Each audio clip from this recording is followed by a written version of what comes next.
Physics with Deepak Kumar में आपका स्वागत है। और इस पर्टिकुलर वीडियो में हम डिस्कशन करेंगे कि नीट और आईआईटी जेई का सपना देखने वाले जो स्टूडेंट होते हैं एक समय पर उनका सपना कैसे टूट जाता है। और आज की इस वीडियो में इसके ऊपर डिटेल में सभी पहलुओं को हम टच करने वाले हैं। अगर आप इस चैनल पर नए हैं तो चैनल को सब्सक्राइब कर लीजिए, बेल आइकन को प्रेस कर लीजिए। एक स्टूडेंट जब 11th क्लास में अपने सब्जेक्ट का सिलेक्शन करता है, चाहे वो मैथ साइंस का हो चाहे फिर आपका बायो साइंस का हो, तो एक चीज़ दिमाग में रहती है कि या तो आईआईटी जेई का एग्जामिनेशन देना है या फिर नीट का एग्जामिनेशन देना है। और ये चीज़ एक समय के बाद उसके लिए एक सपना बन जाता है। सपना का मतलब एक ड्रीम बन जाता है कि मुझे इस एग्जामिनेशन को क्रैक करना है और एक रेपुटेटेड कॉलेज में एडमिशन लेना है और एक शानदार स्टडी करके एक बेहतरीन जो है आने वाले कैरियर का चुनाव करना है। ठीक है भी, या लाइफ में कुछ बेहतर करना है। लेकिन ये जो सपना है मैक्सिमम स्टूडेंट का टूट जाता है। उसका कारण मैं आपको बता दूं, नीट या आईआईटी जेई जैसे एग्जामिनेशन में 15 लाख से भी ज़्यादा स्टूडेंट जो होते हैं वो एग्जामिनेशन को अटेम्प्ट करते हैं।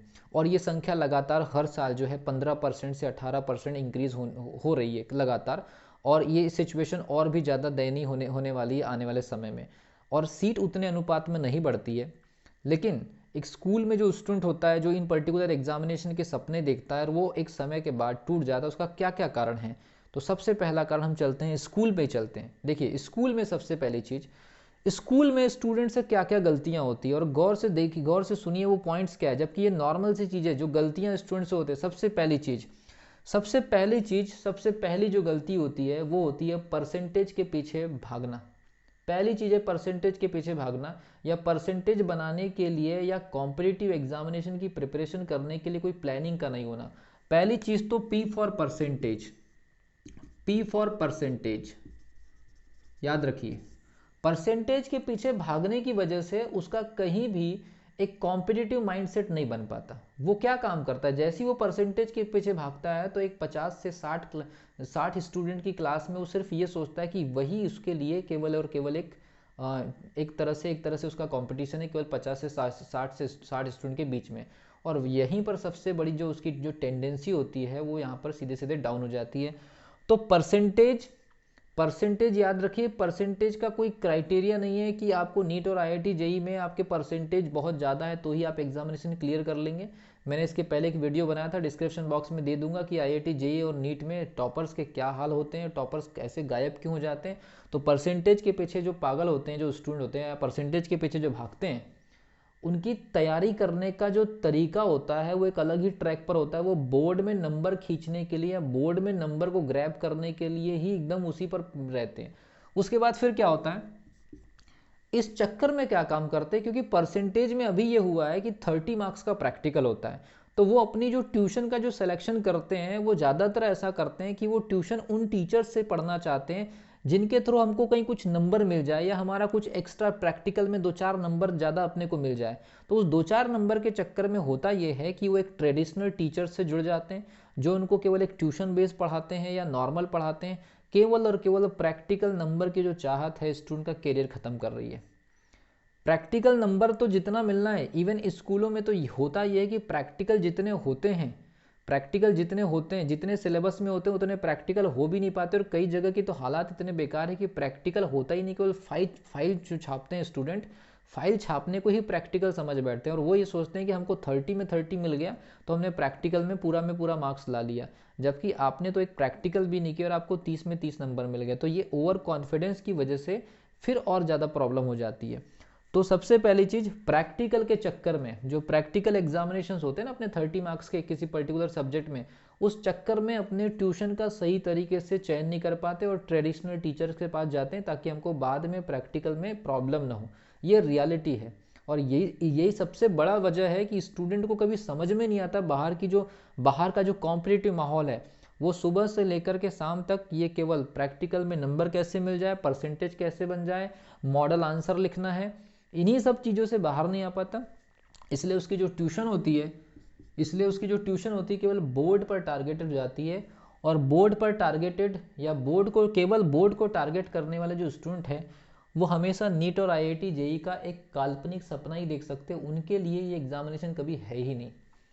तो सबसे पहली चीज़ परसेंटेज के पीछे भागना, और परसेंटेज के पीछे भागना है तो उसके लिए प्रैक्टिकल के जो नंबर है उसके लिए ऐसे टीचर्स का सिलेक्शन किया पढ़ने के लिए या ट्यूशन पढ़ने के लिए कि वो टीचर से ही हमको प्रैक्टिकल के नंबर मिल जाए। बस पूरी की पूरी जो स्टोरी यहाँ फंस जाती है। तो ये सबसे पहला कारण है। अब दूसरा चीज़, अगर वो स्कूल से निकल भी गया तो उसको एक और चांस मिलता है कि वो फिर से एक अच्छी प्रिपरेशन करे, लेकिन उसके साथ में दो ट्रेजेडी हो जाती है। स्कूल से निकलने के बाद इन पर्टिकुलर एग्जामिनेशंस की प्रिपरेशन अगर आप सेल्फ स्टडी अगर नहीं कर सकते, अगर आपकी इतनी कैपेसिटी नहीं है या इतना आईक्यू लेवल नहीं है, सेल्फ स्टडी नहीं कर सकते, तो आपको कोचिंग इंस्टीट्यूट जाना चाहिए। ये आपके पर्सनल डिसीजन पर डिपेंड करता है। लेकिन सबसे बड़ी बात ये कि क्लासेस इतनी ज़्यादा महंगी हो जाती है कि बहुत सारे जो स्टूडेंट है इस पर्टिकुलर कोर्स को परचेस नहीं कर पाते, और इस वजह से उनका ड्रीम यहाँ से फिर धीरे धीरे उनके हाथ से निकलने लगता है। ठीक है, उसके बाद अब कुछ लोगों की तो कैपेसिटी होती है कि हम बड़े से महंगी कोचिंग चले जाए, लेकिन महंगी से महंगी कोचिंग अगर आप चले भी गए, लेकिन आपको पढ़ाने वाले लोग, क्योंकि इतने सारे लोग पढ़ाते हैं इंडिया में, इतने सारे लोग पढ़ाते हैं कि उसमें से 75% जो एकेडमीज़ हैं, 75% जो एकेडमीज़ हैं वो केवल औपचारिकताएं पूरी कर रही हैं। औपचारिकताएं पूरी करने का मतलब कोर्स करा रहे हैं, और इन पर्टिकुलर एग्जामिनेशन के लिए औपचारिकताओं का गेम नहीं है, एकदम टारगेट ओरिएंटेड और एकदम ऑब्जेक्ट ओरिएंटेड और अप्रोच लेवल पर स्टडी जो देने वाले जो एकेडमीज़ हैं, वो ये मान करके चलिए कि बहुत कम है। बहुत कम है का मतलब है लगभग 30% के आसपास एकेडमीज़ ऐसी है जो सच में टारगेटेड स्टडी कराती है। मैंने काफ़ी सारे कोचिंग इंस्टीट्यूट का नोट्स चेक किया है, उनके टेस्ट चेक किए हैं, तो मुझे ऐसा लगता है कि लगभग 30% जो है वो बिल्कुल सही चीज़ दे रही है। अदरवाइज़ कई ऐसे कोचिंग इंस्टीट्यूट है केवल जो 100% सिलेक्शन की गारंटी देती है, स्टूडेंट से मोटी रकम वसूलते हैं, और स्टूडेंट का जो है कैरियर एक साल में ख़त्म हो जाता है। उनको भी पता होता है कि एक साल के बाद ये स्टूडेंट जो है इस पर्टिकुलर एग्जामिनेशन को देने लायक नहीं रहेगा, तो इससे जितना वसूला जा सकता है वसूल लेना चाहिए। इस वजह से होता ये है कि स्टूडेंट को उस अप्रोच पर पढ़ाने वाले या तो एकेडमीज़ नहीं मिल पाती या फिर वो टीचर्स नहीं मिल पाते। मतलब एग्जामिनेशन की जो डिमांड है उस डिमांड पर आपको पढ़ाने वाले लोग नहीं मिल पाते, तो वो एक केवल नॉर्मल कोर्स करा दे और आपको लगता है कि आपका कोर्स हो रहा है, लेकिन आपके साथ में एक बहुत बड़े लेवल पे फ्रॉड हो रहा होता है।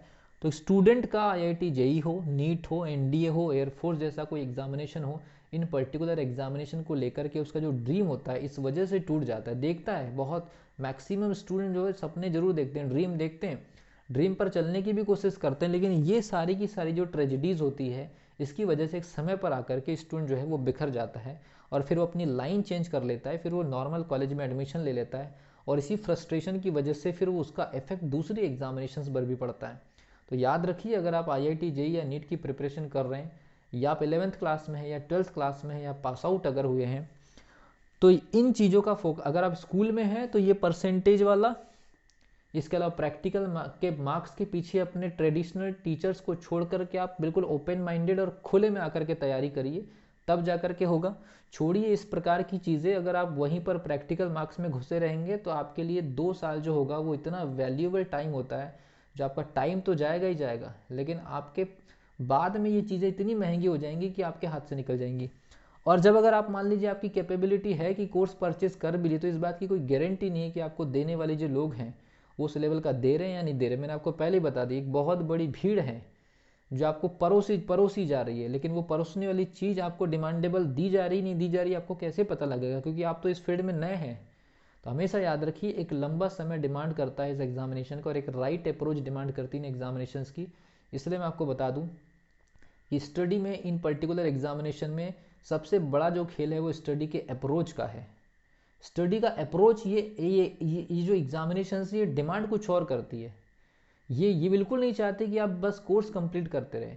ये पर्टिकुलर एग्जामिनेशंस में आने वाले question at a time student का decision making, at a time student का एकदम कॉम्प्लेक्स प्रॉब्लम को सॉल्व करने की कैपेबिलिटी, एट अ टाइम आपकी numerical approach, at a time आपका graphical approach, at a time आप कितने ज़बरदस्त तरीके से सोच सकते हैं या किसी क्वेश्चन को हैंडल करने की कैपेसिटी चेक कर रहा होता है। और हमको ये लगता है कि ये जो एग्जामिनेशन है आपसे किसी क्वेश्चन को सॉल्व करवाना चाह रहा है, बिल्कुल नहीं।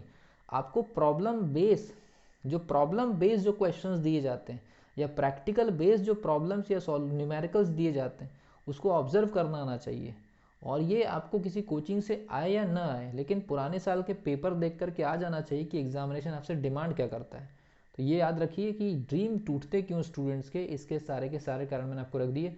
अगर आप एक स्कूली स्टूडेंट हैं तो सबसे पहली चीज़ तो ये जो मैंने आपको डबल पी और एक टी बताया है, परसेंटेज, प्रैक्टिकल और ट्यूशन, ये तीनों चीज़ें आपकी जो है, ये ट्रेडिशनल ट्यूशन की बात कर रहा हूँ, ट्रेडिशनल ट्यूशन को अगर आप नहीं छोड़ पाते तो आप भूल जाइए कि ये सब एग्जामिनेशन आपके लिए है। बाद में आप लोगों के लिए इतनी ज़्यादा प्रॉब्लम हो जाएगी, कोर्स इतना महंगा हो जाएगा, या फिर आपको उस अप्रोच की अगर स्टडी नहीं मिली तो एक राउंड, दूसरे राउंड और तीसरे राउंड में फ्रस्ट्रेशन में आप बाहर हो जाएंगे। मिलता हूँ अगली वीडियो में, तब तक के लिए wish you all the best.